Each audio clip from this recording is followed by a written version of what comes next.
సుకుమార్ గారితో మీకున్న సాన్నిహిత్యం, మీకున్న ఆ ప్రేమ గాని, ఆ అనుబంధం గాని, ఈ పాట రాయడానికి ఎంతవరకు ఒక మార్గం ఇస్తుందనుకుంటారు? సుకుమార్ గారి హ్యాండ్ ఏమైనా ఉందా?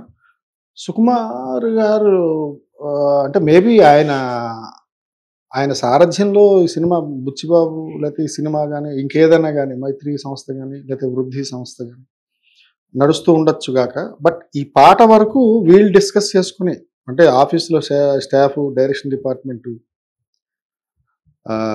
అనుకోని ఎవరైతే టక్‌మని ఓ లిరిసిస్ట్ పేరు చెప్పండి, మంచి రైటర్ అని అంటే వాళ్ళు చెప్పారు సుమి, నేను ఓకే.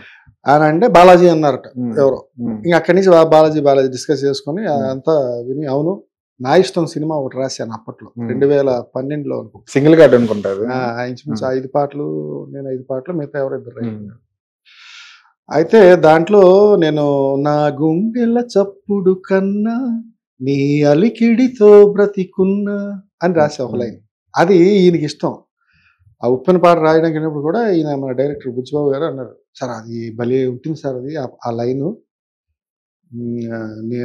అంటే దాంట్లో అది చరణం ఎలా ఉండదు, అది నా మనసంతా చెరిపి నీ రూపం గీసావే, నీ బరువే మోపి నన్ను తేలిక చేశావే, నా గుండెల చప్పుడు కన్నా నీ అలికిడితో బ్రతికున్నా, నన్ను కాదని తెలిసిన సమయం నా ఊపిరికెందుకు ప్రాణం. ఇలా నడుస్తాను పాట అంతా. అది ఈవెన్ ఆర్యా 2లో ఉప్పెనంత ప్రేమకి అన్న పాట కన్నా ఈ పాట నాకు ఎక్కువ ఇష్టమని సుకుమార్ గారు 4-5 సార్లు నాకు మెసేజ్ పెట్టారు, 2 సార్లు కాల్ చేశారు ఈ పాట వచ్చిన తర్వాత. అంటే అంత అది కొంచెం పాట అంత హృదయంగా ఉంటుంది. చక్రి గారు, దివంగత చక్రి గారు చేసింది ఇది. ఆ పాట నాకు అంటే చాలా పాటలు జేబు జాబు 2 ఉంటాయి సాటిస్ఫాక్షన్. ఆ జాబ్ సాటిస్ఫాక్షన్ ఇచ్చిన పాట అది యాక్చువల్గా.